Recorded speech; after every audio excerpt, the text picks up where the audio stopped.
Hi everybody, it's Julie, Kansas City girl in a Colorado world. Today is Wednesday, October 28th, and this is Flosstube number 68, and I have a ton of things to show you today. I have a ton of finished projects. I have a few works in progress. I have some haul, who I was actually watching a Flosstube earlier, and they referred to haul as presents to myself. So I have some presents to myself to show, and maybe even some talk about some future plans, like very near future, like what I'm stitching like today and in the next coming week. And I don't really plan too much further ahead than that because I usually don't stick to those plans. So anyway, and then I also wanted to talk about books at the end of the video. I skipped that last time because I knew that was going to be a long video, and so now I have a ton of books. So if you would like to hear about book talk, it'll be at the end, so you can like check out if you're not interested in that. But with the weather having really cooled off here in Colorado, I've just really been wanting to like cozy up and read a lot. So I'm definitely blowing through a lot of books. So I have a lot to talk about.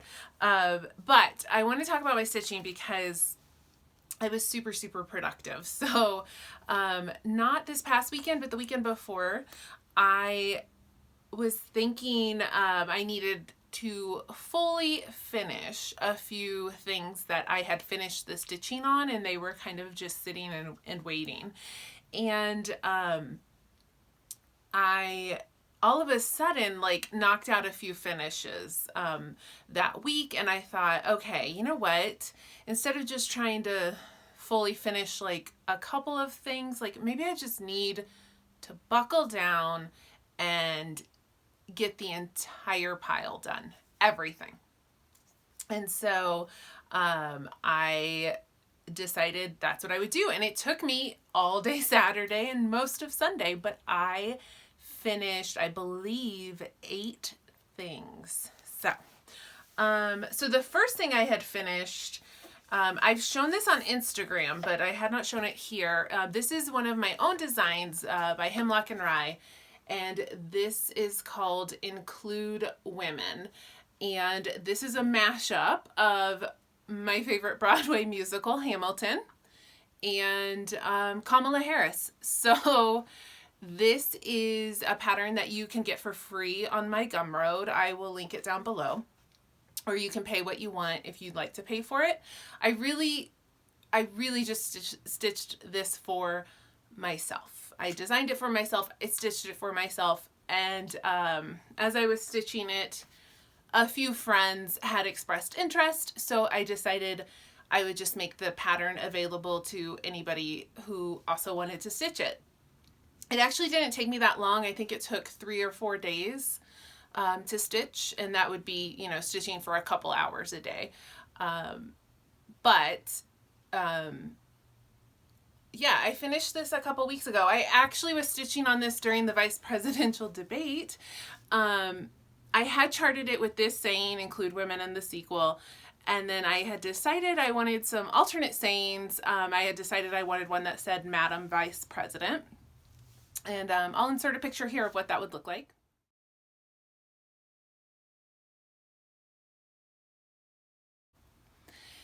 And then while I was watching the debate,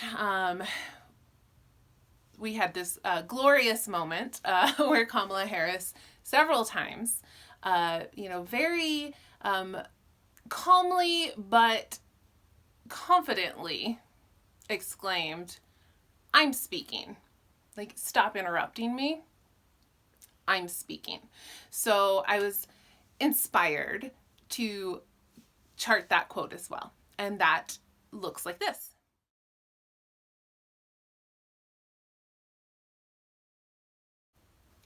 So if you'd like to stitch Kamala with any of these 3 phrases, you can get that on the Gumroad. It's all like one file. It has all 3 of those. And I love it. This is stitched on 32 count Picture This Plus Relic, and I used DMC 3371, so I'm sure on the screen it looks black, but it's really just a dark, dark, dark brown. I thought that would just go with this gold aged fabric. And I did not do this on purpose, but this fits perfectly in an 8x10 frame if you stitch it on 32 count. So after I had finished stitching it, I was like, you know, I think that might, yeah, I think that's gonna fit. So I had this 8x10 frame sitting down in my stash, and I grabbed it, and sure enough, perfect. So there's that. And then I finished a whole bunch of other stuff. So okay, so the first thing I finished and then fully finished was Summer House Stitchworks Sister Suffragette. A lot of people have been stitching this for the election, but also for the centennial celebration of women's suffrage. So a lot of people are doing these vote pens. That's the Australian one. Or no, that's the British one. A lot of people have been doing this American one. But I did the Votes for Women main design. It didn't take very long to stitch. I did make a very slight tweak. So as you can see on this, the dates, 1920 to 2020. So I actually was watching a really interesting documentary on PBS a few weeks ago about women's suffrage in the United States. And I've seen someone else, maybe more, probably more than one person I've seen, have played around with the dates on here. So women had the right to vote well before 1920 in a lot of the western states, like California, Colorado, several other states in the West. I think as early as 1911 or 1910. But basically anything east of the Mississippi, women were not allowed to vote. And so there was the women's suffrage movement, which took many, many years to finally get to where women were granted the right to vote. So it passed through Congress in 1919, but it was not ratified by the states until 1920. So it is the centennial anniversary of women's suffrage in the United States. However, this primarily applied to white women. There were some areas where Black women were able to vote, but not really consistently or nationally until the Voters' Rights Act was passed, and that wasn't passed, get ready for this, until 1965. So I modified my dates just to kind of pay tribute to that. So this is stitched on 40 count Color and Cotton Sampler Gold, which is just an absolutely stunning fabric that I love. And I used all of the colors that were charted, but not the called for, because I switched everything to DMC Étoile. So everything's a little sparkly. And DMC Étoile wasn't available in these colors because it calls for, like, the red is DMC 347 and there is no Étoile. So I used, I think this is 321. Same thing with the blue and the white is Blanc, and this calls for 3865. So anyway, I kept the spirit of the colors, but I just wanted a little razzle dazzle in there. And I finished it with just a cute little red and white polka dot. And then this trim I got at Joann's, and it's just a simple little shell trim. I feel like there was one other thing I wanted to say about this, but I can't remember. So, cute little pillow. Really happy with that finish. Okay, so next up, I stitched a pattern from Ardent Designs called No New Worlds, and I stitched this on Indigenous Peoples Day, which some people still would celebrate as Columbus Day in the United States, but I choose to honor the Indigenous people who were already here before Columbus discovered the New World. So this pattern is just simply to bring some awareness to the fact that there were already millions of people on this continent, and that this wasn't a new world that was discovered. People were already here. So it was a really quick stitch. I stitched it in one night, and I really love how the finishing turned out on this. I just think it turned out really cute. So this is a 30 count fabric that Diana, It Is Kismet, had sent to me a while back, that she had dyed herself. And I think it's showing up pretty accurate there. It's really pretty, and it was just like a little ornament scrap. So it's the perfect size for this. And then the floss is Dinky Dye's Kalamunda that I had from an Oops pack. And so I stitched this up, and then I did a simple oval flat finish. And this trim, I believe, is from Joann's. And I just think it turned out so cute. I really like it. And thank you so much, Amanda May, for this lovely pattern and for helping to bring awareness to Indigenous people. And so the pattern is available on her Gumroad, and she had a little description. Through counted cross stitch, let's counter the historic narrative that explorers discovered the New World. Instead, let us celebrate and learn from Indigenous people. Okay, so what else did I finish? It's like just a basket of goodies over here. So this was a pattern from the Fat Quarter shop for World Cross Stitch Day, which was back in August. And they had sent it to me, and I had said I would like to stitch it on that day in celebration. And I did, but I didn't finish it. And then I kind of got to looking at it, and I was like, you know, I kind of like it this way. So I just thought, you know what, that's kind of cute just how it is. So what I didn't get done was the border. There was like a circular border that went all the way around, and it said actually happiness, it said up here like happiness is homemade, and then the I think it was leaves, like a leaf border. And I had gotten this far, and I was like, you know what, maybe I'll just stop. This is pretty cute. So it turned out to be this adorable little pillow. I finished it with some like gray chenille.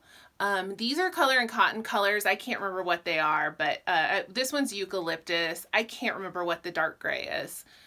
But yeah, so finally fully finished that. It's been sitting around since August.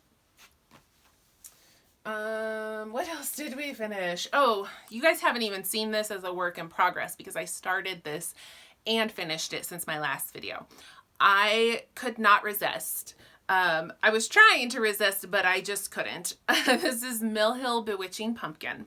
I wanted to stitch it, of course, but it just wasn't, I didn't think it was going to be, I could do it, like I could fit it into my plans.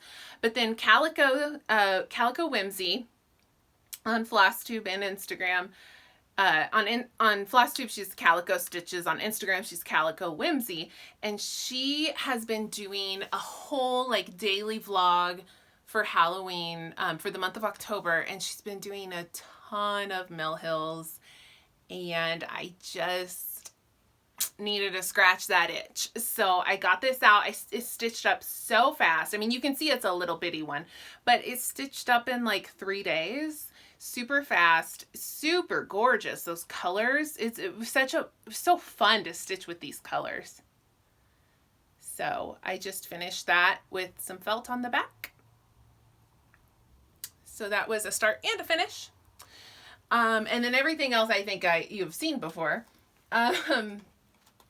Oh, so this one's interesting. So I sat down and really looked at my works in progress, my whips. And I really thought, I really looked at them with a critical eye, and I do this usually at least 2 or 3 times a year. I just kind of go through and do I still love this? Like, am I really gonna ever stitch this? And just kind of, this time I was really, really, really tough. And I did cull a lot of whips from my bins. A lot of them were just early ones, and honestly just ones that I wasn't happy with the fabric or the floss. Maybe still love the pattern, but just admitted to myself, like, I'm not going to finish this because I don't want to grab it, because I hate this. Like, there was one I had started on 28 count Irish linen that I had gotten at Michael's. It was like Charles Craft Irish linen. If you guys have ever seen it or stitched with that, it's not even. So you don't get square stitches. You get like rectangular stitches, and it has lots of slubs, and it's just, the color is really beautiful, but it's just not good linen. And I just finally admitted to myself, like, I hate this linen. So, yeah, so I got rid of some works in progress, but a lot of them I might stitch someday, just on different linen or with different floss.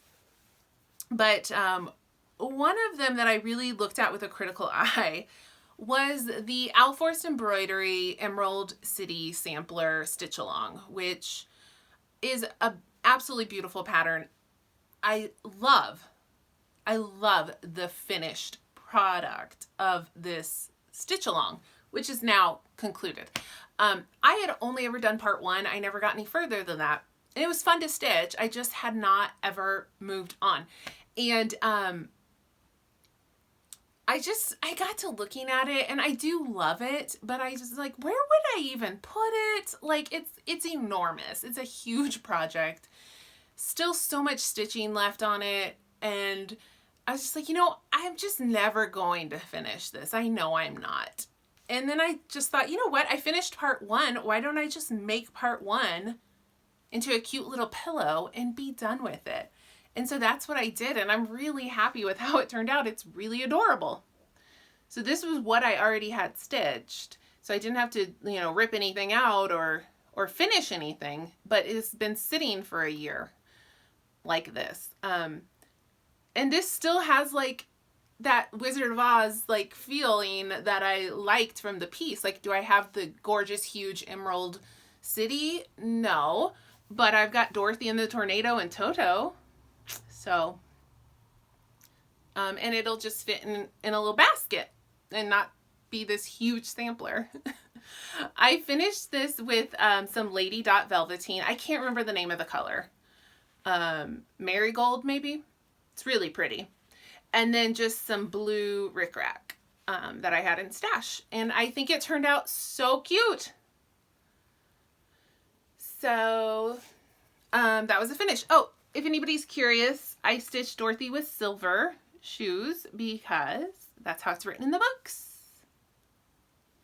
Although I did waffle on that, and I did strongly consider ripping those out and making them ruby red, just because I love the ruby red slippers. But way back when I stitched this, I decided to be true to the novels and I made them silver.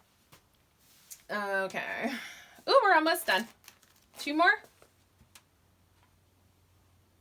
There was more than that. Okay. 2 more. So another thing that I had finished some time ago and was just sitting around because I just wasn't motivated to do the final finish, was Stitchonomy Fantastic Fungi, which was a stitch along in the summer, and was really fun and turned out really great. Like, it just overall, the colors are really good.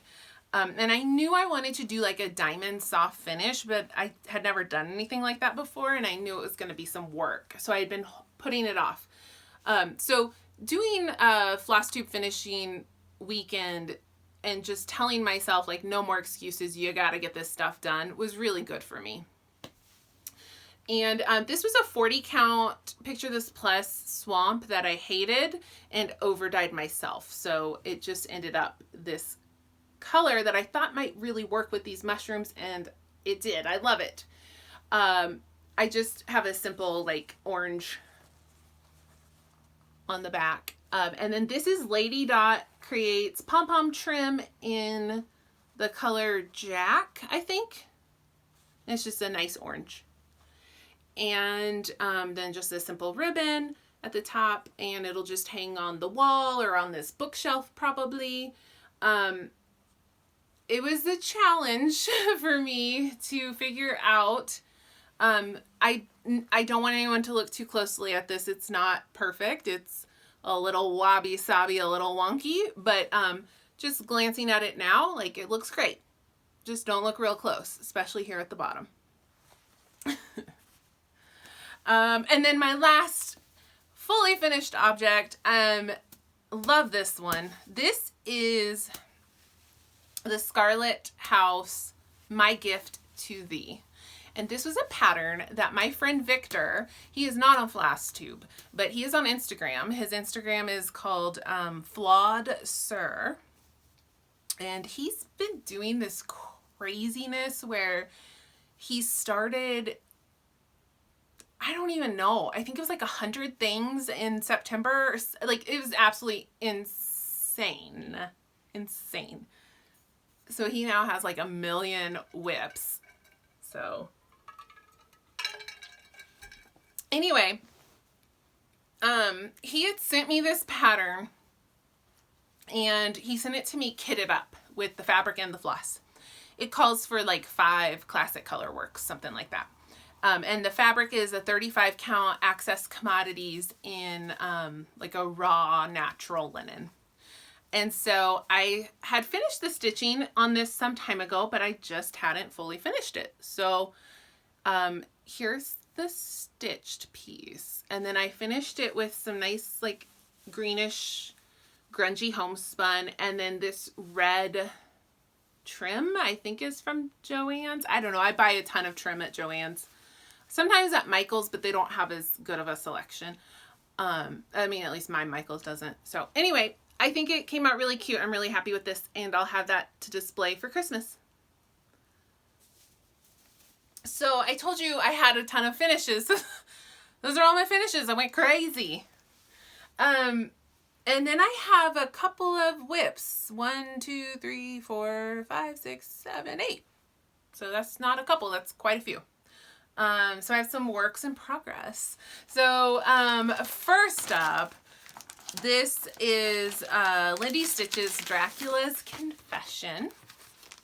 And I am hosting a stitch along primarily with Diana, It Is Kismet, and then with a few other people too as like co-hosting. Andrea, Stitchy Bookworm, and then like a ton of people are joined in. A lot of people have finished this already. I was going to do this one, the vertical one, but then everybody was doing that one. And I just felt like bad that this horizontal one was getting left out. It's also great. And then I was like, you know what? I'm going to be contrary. I'm going to do the horizontal. So I did like a last second switcheroo. I'm stitching it with all the called for floss that I got from Lindy Stitches, which from Stephanie at Lindy Stitches. And I'm stitching this on 32 count Fortnite fabrics. The color is, what is it called? Why am I blanking? Southern Fried, I think is what it's called. It's from their permanent line. So I love the way it's looking on this fabric. So here's the fabric, which is just amazing. And then here's how far I got. And I really need to get back to this one. It's not like it's going to take forever to stitch. I just got a little sidetracked on other things. And that, yes, love that piece, and I need to get back to it. I did finish reading Dracula. My thoughts on that will be at the end of the video when we get to the book talk. And these are in no particular order. I broke down, I think I told you guys I had broke down and joined the Autumn Lane Stitchery Dark Queen of the Seas stitch along. So this is a 12-month stitch along. You're going to get a new piece on the first of every month. So this is the first 2 parts. So part 1 was these 3 fish, and then part 2 was the dress. And I just couldn't resist. But I was waiting for my fabric from Under the Sea, because Leslie at Under the Sea Fabrics is dyeing a special fabric just for this stitch along, and it's beautiful. And it wasn't a terribly long wait. I think it took maybe 3 weeks, so that's really good actually. But I finally got it, and I finally started it, and I could not stop. Like, I was obsessed with this. Several people are working on this, and they've all mentioned how these little fish take way longer than you think. They're really much bigger than you think. They did take a while. And then the dress is pretty intense too. Now, I am not caught up, but I'm darn close. Hi, Lincoln. Hi. Okay. Hello. Hi. Can you move? Yeah. Okay. Here's the back of Lincoln's head. So anyway, look at this fabric. Is it not just absolutely stunning? So I am, thank you. I'm almost caught up, but I still need to do this little top section of the dress. And the next part is released on November 1st. All the called for DMC. This is 32 count linen. Oh, it's so pretty. I feel like it's showing up really good, like accurate, because it's impossible to photograph. Like when I try to take a picture, it mutes it. It makes it look way lighter.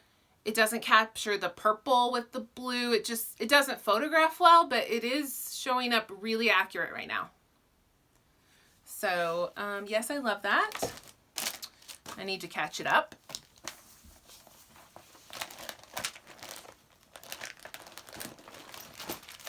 Okay. Totally unplanned. Shannon Bromo and Michelle Bendy made me do it.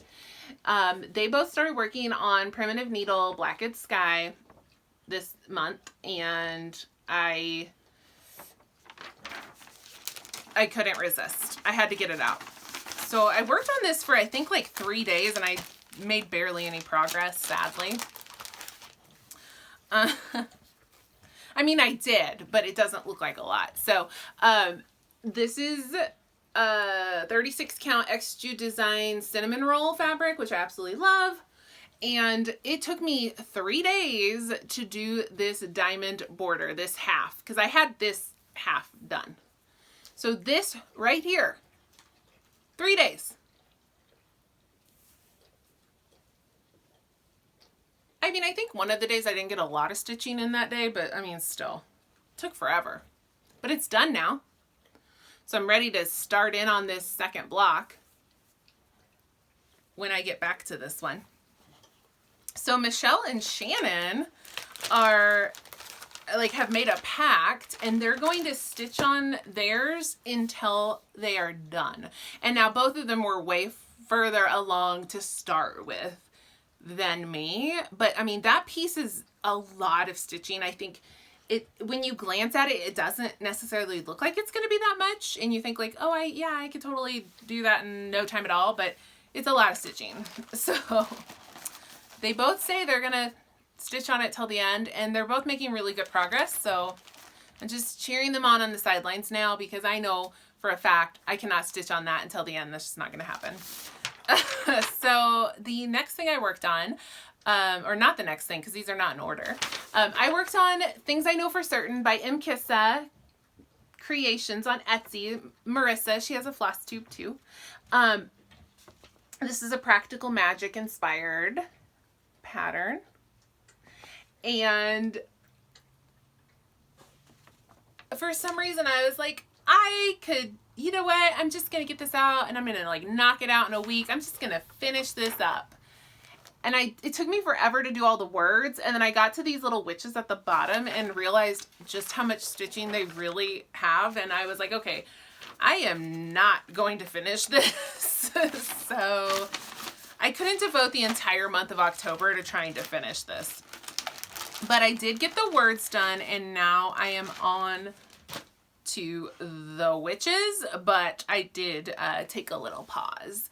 So, oh, I love this so much. This is a piece of linen that Diana, it is Kismet, sent me. She dyed this herself. It's stunning. And then I picked a bunch of color and cottons for the words. And then for this, for the witches, this I dyed myself. This is floss that I dyed myself. And if you are not able to read that at home, the white I think is not showing up super great on camera, but in person it's very easy to see. So the white says, always throw spilled salt over your left shoulder. The green says, keep rosemary by your garden gate. The purple is plant lavender for luck. And the red, pink is, and fall in love whenever you can. So, I mean, look how big this is. This is 30 count linen, but it's a good size pattern. And so, like I said, Marissa was like, I was sending her updates of my progress, and she's like, yeah, those witches are no joke. And then I got to them, and I was like, you are correct. That is a lot of stitching.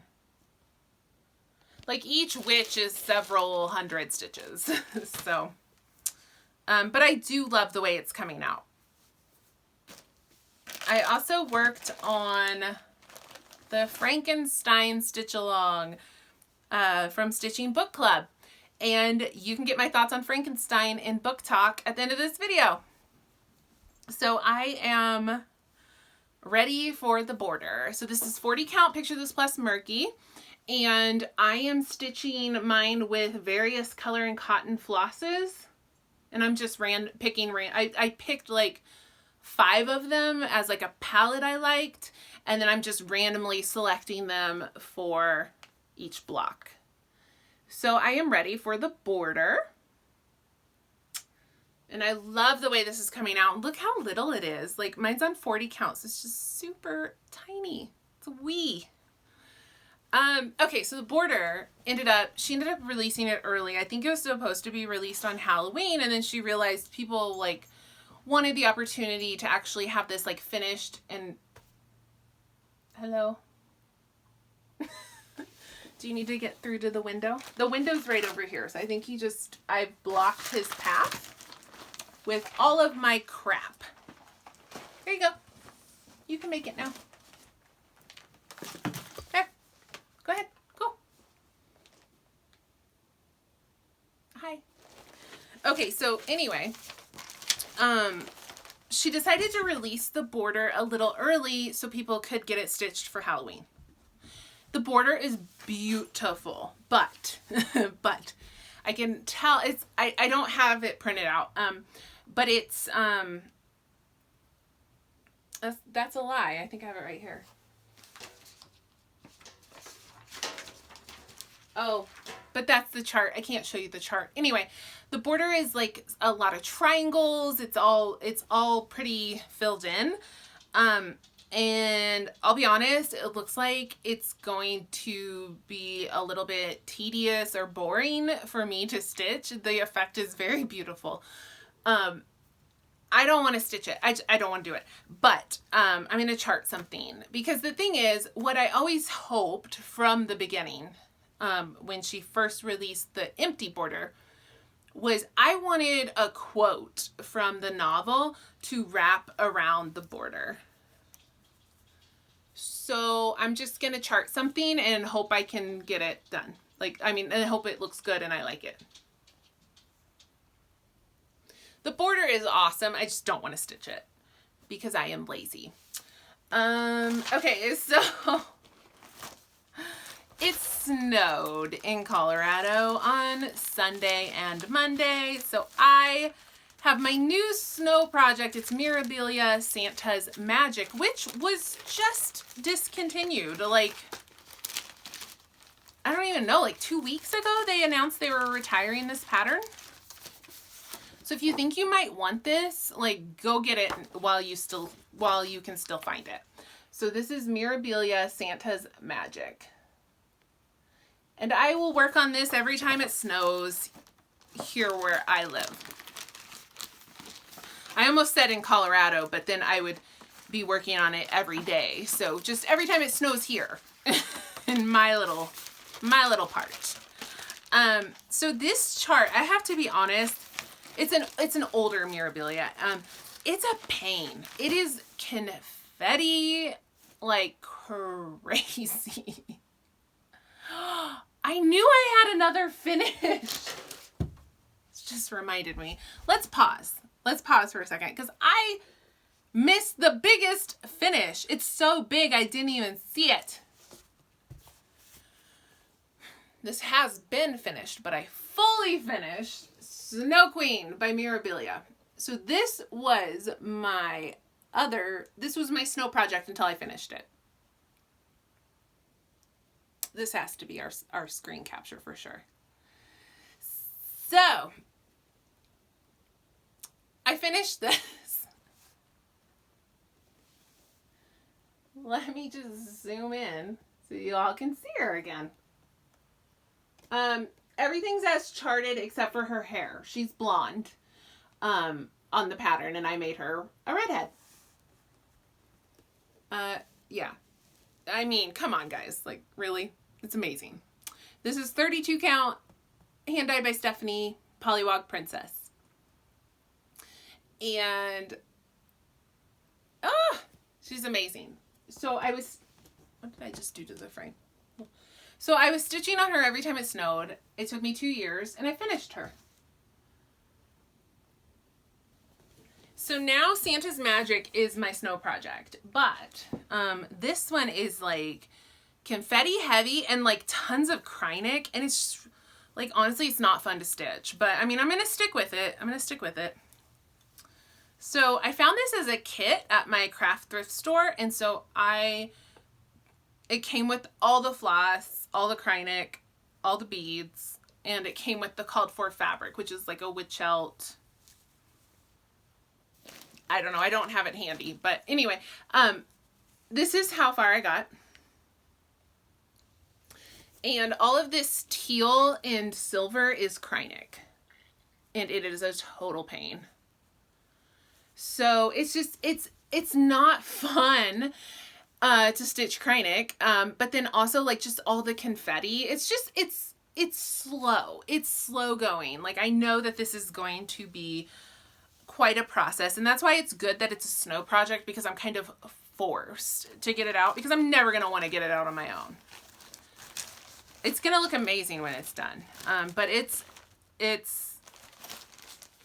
I felt like I was fighting the Krynic. Like, it's just, like, it's so, it doesn't glide or smoothly go through. So it's just like a lot of pulling and tugging, and it's a pain to thread it on the needle, and it's just, So I was just fighting it the whole time. And my hands hurt. So, and it's got a ton of Krynic on it, which I know is going to make it look amazing, like, in the end. Okay, so I picked 3 projects that I want to get finished. And I'm not going to finish them by the end of October, but I'm going to carry them into November. I'm going to finish these 3 projects. So just 3 things that I thought could reasonably be finished quickly. So the first one is Wild Violet Cross Stitch, The Witch House in Salem. And this is now my lunchtime project at work. But I have to be honest, it's not going as fast as I thought. But I mean, I'm getting there. I'm definitely getting there. But I really thought like I could finish this really quickly, and it's actually taking me forever. So I'm stitching this 1/1 on 25 count, so it's super tiny. And like I said, we're getting there, but I can only stitch for like 20 to 30 minutes. So I'm just like, sometimes it feels like I'm not getting anywhere with it. Like, if I just stitched it at home in the evening for a couple hours, I would probably feel like I was really making progress. And pretty soon, if I don't like round the corner on a finish, I will expand it from just lunchtime stitching and just make it like an evening stitch until it's done. I love the way it looks, but it's just taking me forever. But I think that's just me. That's nothing on the pattern. Okay, and then the other thing that I thought I could finish is Primitive Hair Lizzie Borden. And this is pleasantly stitching even faster than I thought. So I will be finishing this today. And I just picked it back up yesterday. So 2 days, just 2 days to finish this. I mean, it was already started. But, you know, I was thinking some of these were going to take like 4 to 5 days. So this one is a pleasant surprise that it only took 2. Because I'm about to finish it. It will be finished after this video. So I dyed this fabric myself as a 28 count casual. Probably shrunk to more like a 30 count. I'm using all the called for DMC. And all I have left to do is to finish the black in her dress and then finish this little bit of border. It just goes down to here, just like to mirror this one. So I should be able to finish this in another like 2 hours tops. So this will be finished. Probably while this video is uploading, I will be finishing this. So yes, like I said, pleasant surprise that one's only going to take 2 days. And that makes me feel a lot better about a new start because I want to start something tonight after I finish that. And now, you know, I feel good because I'll have a finish and then I'll get a start. So before I show you like what I might want to start, I just wanted to show you a little bit of what I've purchased recently. So, not as bad as I've been in the past, I think. This just went flying. So I bought this needle minder from Allison at It's Charm School. So Ruth Bader Ginsburg needle minder. It says I Dissent. I needed it. What else did I get? Oh, I got some floss from Hand Dyed by Rolanda. Oh, there it is. I was missing it. She showed on her Instagram that she had this limited edition Halloween pack that she was gonna release, and I ran over to her Etsy and she had like 2 left and I grabbed it and bought it. But I also threw a couple other things in my cart at the same time. So this is cotton floss. But I did grab this silk pack. I thought these, other than this purple, I thought these could be good like Christmas colors for something. And then I grabbed these 3 silks. I just thought they were pretty. They're like a charcoal black. She shipped them like the next day and they got here super fast, even though she's in Canada. So that was awesome. I got some stuff from my girl, Abby, Top Knot Stitcher. So Abby has a Flosstube. She also has a website, where she sells amazing cross stitch things. So her website is topknotstitcher.com. She also has an Etsy, but she has more stuff on her website than on her Etsy. So go to her website. So what did I get from her? I got some Lady Dot Creates lace. And the color is Mary Jane's. And I don't know, nothing in mind. I just thought it might be useful at some point. I died when I saw these Lindy Stitches patterns. I love these so much. They're called Autumn Royalty. So, oh, I'm holding it sideways. Sorry. So Lord of Gourds, Prince of Pies, and Count of Candy. I just love these. And they should stitch up really fast whenever I do get around to stitching them. But I love these. I love these. And then I got, oh, Abby sent this to me on accident, and then she told me I could keep it. So this is Lindy Stitch's We 3. And I do like this pattern. I just was like, oh, I'll get it later, you know. So this is her Macbeth pattern. When shall we three meet again in thunder, lightning, or in rain? And then I got the 2 Brenda Gervais witches that I just like, I don't know, I love these. So Hilda Boo and Sunflowers 2 and the Witch's Brew.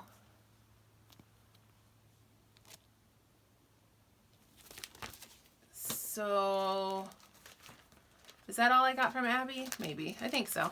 Oh, yeah. I mean, I feel like I was pretty restrained. My haul is not too bad. Because the other thing I got was just some Witchy Stitcher patterns because she's having a sale. So I got Every Night is Halloween.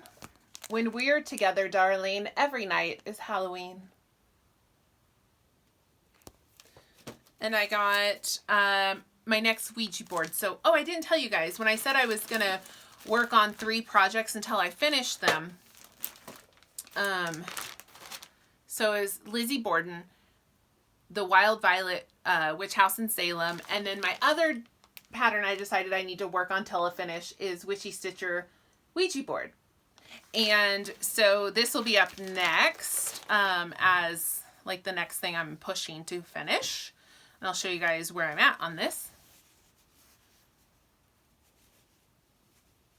So more than half done, and it goes pretty fast. So I knew I was going to be finishing this, so I thought, you know what? Let me get the next Ouija board I want to stitch from her. So I grabbed this this one that says Happy Halloween. I thought I had bought this and I never had, so I needed to go ahead and grab it. We Are the Weirdos, Mister. It's from the craft. And then I already had Baba Yaga, so I grabbed the Kikimora.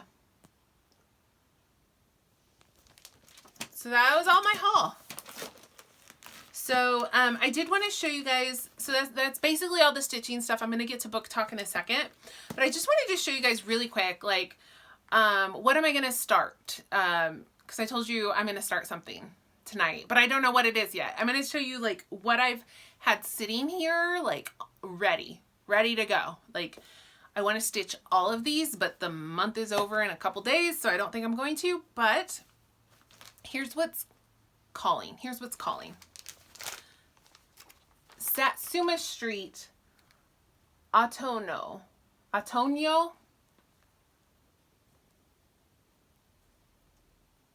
I mean, the colors, right? Like, oh, they're so pretty. This one is a really, like, really high up on the list. Like, it might be this one. I'm just throwing that out there. This might be the start tonight. This is from Punch Needle and Primitive Stitcher Magazine, Fall 2020. This is Wild Violet Cross Stitch, and it's called Cauldron Thread Organizer Pillow. And I've got the little black rings. Abby at Top Knot Stitcher sells these bone rings. What else is calling? Lucy Beam, Crafty Witches. This should be quick. Like, it's smaller than it looks. Like, I opened the pattern and really looked at it, and it's like, it's pretty small. But also calling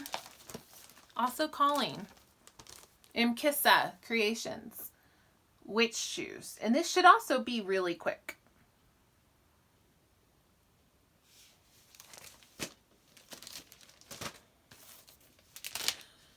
I'm supposed to start this with, Shannon Bromo already started this, and then I told her I would, and then I didn't.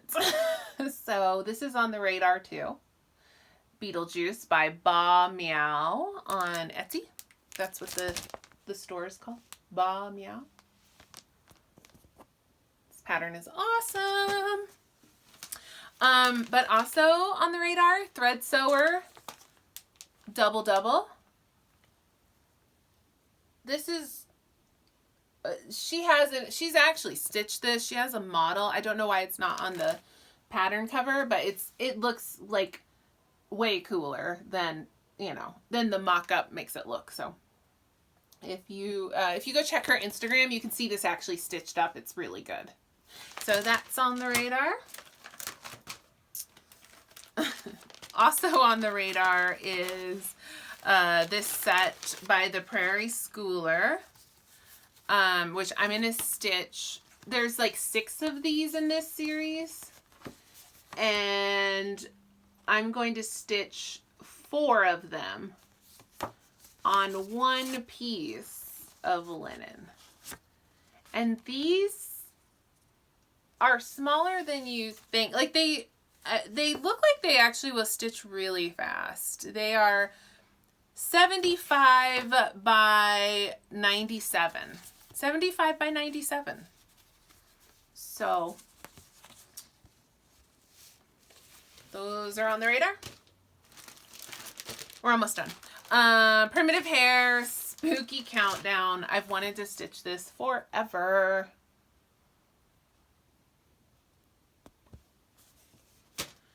This one I don't think I'm going to start because it's just it's like set, it's so big. Lila Studio Nevermore. But I mean, it's gorgeous. I have it kitted up, ready to go. I mean, it's going to be started eventually.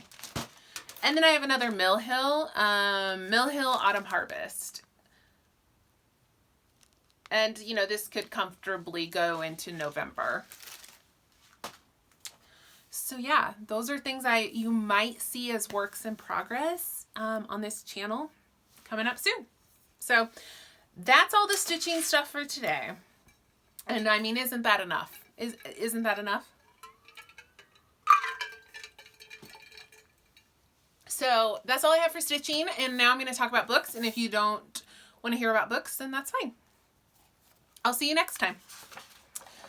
So I have read a ton of books, and I didn't talk about books in the last video, so they've kind of snowballed, and I can't go into super detail about these books, or I will be here for another 45 minutes. So I don't know. We'll see how it goes, but I'm going to try to do this kind of quick, just so this video isn't 9 million minutes long. Also, some of these I read, like, it's been a month now, so the details can be a little hazy, I'll be honest. Okay, so awkwardly trying to grab these. So the first thing I read was A Court of Wings and Ruin. This is the 3rd book in the ACOTAR series. After this, there's just the novella, which is right here, so I'll grab it. A Court of Frost and Starlight. This is a novella. It's much shorter than the others. It's, where's the page? It's like 200 pages. 220 pages, something like that. So it won't take me long to read. I'm kind of waiting maybe till like December to read this one. And then the new book is coming out in February. So, it's interesting that another book is coming out, because this book, the 3rd book, felt like a conclusion, like they defeat like the big bad. But there were many storylines left open-ended and not resolved. So I guess I understand why there's another book. But I feel like Feyre and Rhysand, like, have their conclusion. So I don't know. I don't know where she's going with this after this. But yeah, I don't know. I mean, these books are hard to talk about without like a million spoilers. They're not great, but they're fun and riveting and fun to read. But they're not, you know, like the best books ever. But they're fun. And you do kind of get sucked into them. Like, where you get really invested and they're like really compelling, but the whole time, like, I mean, and I'm talking for myself, the whole time I'm like, this is kind of trashy. I see why people criticize this, or I see why people think these books are crap. But they're fun. They're really fun. Feyre, the main character, remains like without any personality whatsoever. She reminds me so much of Bella Swan from Twilight. Like, literally her only personality trait is that she always does exactly the opposite of what she's asked to do. Endangering her life and others and getting people killed. Like, literally, if you want her to do something, just tell her to do the opposite thing. I mean, honestly, like, she has no personality. It's really weird. Like, she's so, like, non-dimensional. Rhysand has a little bit more of an interesting character personality, but he's also, like, too perfect, which gets really annoying. Like, he's perfect. He's so perfect. And I guess that's why everybody loves him. But it's like, it's weird. I like all the other characters, like, so much. Like, I love Azriel, Cassian? Is it Cassian? Cassian. It's probably Cassian. Amryn, Moore. Ooh, Moore has like a big reveal in this book. I even like the sisters. Like, Nesta is such a bitch, but I love her. Elaine, the other sister, yeah, she's kind of useless. But even she had more going for her in this book. Even Tamlin, like the abusive ex-boyfriend, is more interesting than Feyre. So I love all the side characters, but I just can't get into Feyre. I can't do it. I really prefer Sarah J. Maas's other series, Throne of Glass series. That main character is much more interesting. But these are good books and they are fun. If you are sitting here going, what the heck is she talking about? Like, brief summary, this is a fae fantasy novel series. These books get lumped in with young adult, but they are not. They are a category that some people don't really recognize, but they are like a new adult. So they're definitely not young adult, but they're maybe not like shelved with the other typical fantasy like Game of Thrones kind of books. The protagonists are all over 18. Like, they're not young adult. There's explicit sex scenes, whatever. But they are very popular with young adult readers. But essentially, it's about fairies.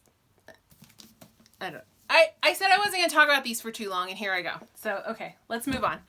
I liked it. I liked it a lot. But I recognize its faults, and I recognize that it's trash. So, I finally read the conclusion to the Nevernight Trilogy by J. Kristoff. And I buddy read this with my friend Andrea, Stitchy Bookworm, because we're always like buddy reading something pretty much all the time. But we both absolutely loved this trilogy, but we both, I think, kind of didn't want it to end. And so this book came out like a year ago and we both bought it immediately, and then we like refused to read it because we just didn't want to, I don't know, we didn't want it to end. So this was the conclusion of the trilogy. I loved all three books. All three books really like were different. It wasn't like you were reading the same like crap for three novels. Like, each one has like a very unique setting. The characters develop and grow in really interesting ways. There's a lot of like shocking twists, and it was absolutely a great series. This is also a series that sometimes gets filed as young adult, but is not young adult. Definitely not. It's, I don't know if I would call it new adult. I mean, it's just fantasy. It's adult fantasy, but it does get misfiled, but should not be filed with young adult. But this is a series featuring the main character, Mia Corvair. So this is a fantasy world, but it's heavily modeled after like Italian and Roman, European like culture and traditions. But it's got a really interesting like world building back history. But essentially Mia Corvair is wronged. As a child, her parents are brutally murdered in front of her, and she goes on a vengeance quest. She trains to be an assassin. She goes to like the most famous assassin school, and then the 3 books like develop from there. Does Mia get her revenge in the end? You need to read the books to find out. I thought it was a satisfying conclusion. You know, sometimes people, it's always hard to please everybody with the end, right, of a series like this. But I thought it was fitting. I thought it was good. I thought it was satisfying. I loved all 3 books. I think I rated them all 5 stars. This is a really great series. If you're interested in fantasy, this is a highly recommended series. Highly recommended. Really snarky and sarcastic too. So then I read Frankenstein by Mary Shelley because I was stitching on the Stitching Book Club Frankenstein. So I read the original novel because the novel was revised at some point. Mary Shelley revised it like to please her publishers. I read like the original iteration of the novel. And it's for a classic, it's really short. And I read it as an ebook, and I did not like it at all. Like, I was at best like very middle of the road about it. It was not connecting for me. I could see like there were some like beautiful lyrical moments, but for me, it was really, really bogged down in like superfluous, like ridiculous detail about really mundane things, right? Like it was like 10 pages like describing the woods, and I was like, I get it. We're in the woods. You know, like it was hard. It was really hard to read. And for the latter half, I was like, I just have to get this done. Like, I can't do this anymore. And I just like forced myself to read it and just like, ugh. So I was not feeling good about Frankenstein at the end. I really wasn't. But I had bought this graphic novel of Frankenstein. And I had wanted to read the original text before I did the graphic novel. This is Gris Grimley's Frankenstein, assembled from the original text by Mary Shelley. So I finished Frankenstein. I was not a fan. I understood like the merits of it, but I didn't like it. And so I was like, well, you know what, whatever. Let me knock out this graphic novel and we'll be done. I absolutely loved the graphic novel. This was phenomenal. So the graphic novel is not like just all pictures. Like it has tons of text. Like it has, I would say maybe 50% of the original text, and maybe not. Maybe that's generous. But I mean, you have to read. Like it's not just pictures. You are reading a lot of the text. I mean, look at this. This is like an entire page of text. The illustrations are amazing. Look at these. It's done really well. So what was really interesting about this is it distilled the novel to all of the good stuff. So it got rid of all the, like, we don't need 10 pages describing the woods. We'll just show a picture of the woods and then we'll move on. It kept almost all of the dialogue, and that's where the novel really, really shines. Some of the dialogue is just so incredible. And that's where Mary Shelley, her writing was really beautiful. She has like an interesting like turn of phrase with a lot of things. And so this was so good. And I still got all of the meat. I got all of the meat of the story. And I still had to read. but I didn't have to read all the extra crap. And so now I'm very confused, right? Because I have like this love-hate relationship now with Frankenstein, because I did not like the full text, but I loved this. I'm not sure what to think anymore, but I would encourage anybody to check this out. It was great. It was absolutely phenomenal. Okay. I read 2 Neil Gaiman books because I was falling behind on my Goodreads reading challenge, and these were like short, and I thought I could knock them out quickly, and I did. And I love Neil Gaiman. So I read Neverwhere, which is one of, I think, his first, like, really early writings. This was absolutely phenomenal. So this is set in London, and there's a man who's in, like, living like a really mundane, regular life, and he kind of falls into the seedy underbelly of London, where there's this like secret alternative reality, basically underground London. Sewer people, pretty much, right? Like, not really, but kind of. There are sewer people in here. But basically, like, all of the old like subway lines, like abandoned subway lines in London, are like this alternate world where there is magic and mayhem and all these crazy things. And so it was really fun because you get to learn about the world with Richard, the main character, who's, you know, one of us. And so as he's learning the rules and the ins and outs of this fantasy world, like, we're learning too. So it was really, really good. I found out, actually, as I was reading it, I was like, gosh, this needs to be like a mini series or a movie. Like, I want to watch it. And I went and looked, and it actually turns out it was a BBC miniseries first. And then Neil Gaiman wrote the book after he wrote the TV series with this other dude. So I need to watch it. It's old. It's like from the 90s, but I need to watch it. So, love that. But I love Neil Gaiman.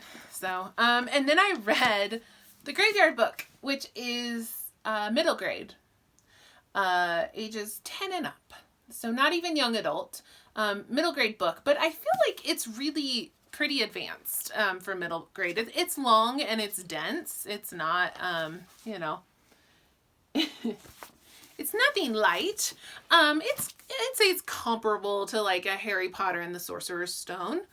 But this is a story about a boy whose parents are killed when he's a toddler, and he is supposed to be killed as well, but he, while the murderer is killing his parents, he like toddles down the stairs and slips out into the street and walks up the hill to the graveyard up the hill, where there are a bunch of ghosts, and they take him in and they protect him. And so he is raised in the graveyard. So it's just about like this graveyard world that has its own like magic and craziness, and him growing up in the graveyard with a caretaker and some ghosts, and then kind of growing up enough that it's now time for him to leave the graveyard, and how he's going to navigate like re-entry into our world. So this was really fun. It was really good. But something wasn't quite connecting. I liked it a lot. It was really good, but it wasn't like my favorite. So what else did we read? Oh, so then, and we're almost done. I wanted to read, I just had this like itch to reread the Cruel Prince trilogy. Well, it's actually called, I think, the Folk of the Air trilogy. Holly Black. I read all 3 of these last year around this time. I don't know. I just like really wanted to read it again. This is young adult. This is another fairy series, but although nothing is really ever mentioned about the seasons, to me, this just feels like a fall autumnal series. I don't know why, but it just does. And so I really wanted to read it. And I actually like it even better on reread, and I really liked it the first time I read it. These books feature a mortal girl named Jude, who had an older, so her older sister is half fae. So her mother was mortal, had a relationship with a fairy, and had this half fae child, and then ran away from fairy and with another mortal man, and had twin girls, so Jude and her sister Taryn. And so her older sister's fairy dad comes and murders her mother. And I know this sounds spoilery, but this is like literally happens in like the first page of the book. And it's in like the description. So anyway, he comes and murders the mother because, she betrayed him. And he takes his, half fae daughter back, but he is responsible for these two mortal twin girls. So he takes them back to fairy and raises them as well.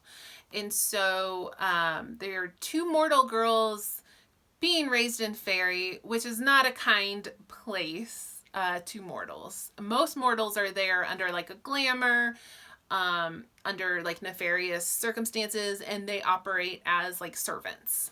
But Jude's stepdad is a high-ranking general in fairy who is like a very important in the court. And so she has some protection from that. But she's now, she's attending school, and she has these aspirations to kind of rise above her station as a mortal, where she's, most fairies like look down on her and treat her like, dirt under their shoes. And she is driven by this like need to like rise above, and she kind of has, it's almost like a vengeance, but it's not like quite a vengeance quest, but it's kind of like this, like, I'll show them kind of motivation. And so Jude is a really interesting character because she's not like good. She can be petty. She's manipulative.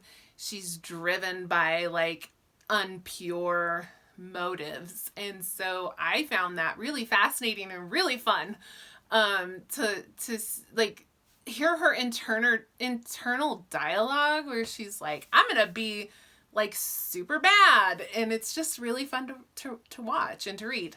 The love interest is this super jerk prince of fairy, and they find themselves like inexplicably drawn to each other, but they hate each other. So it's this enemies to lovers trope.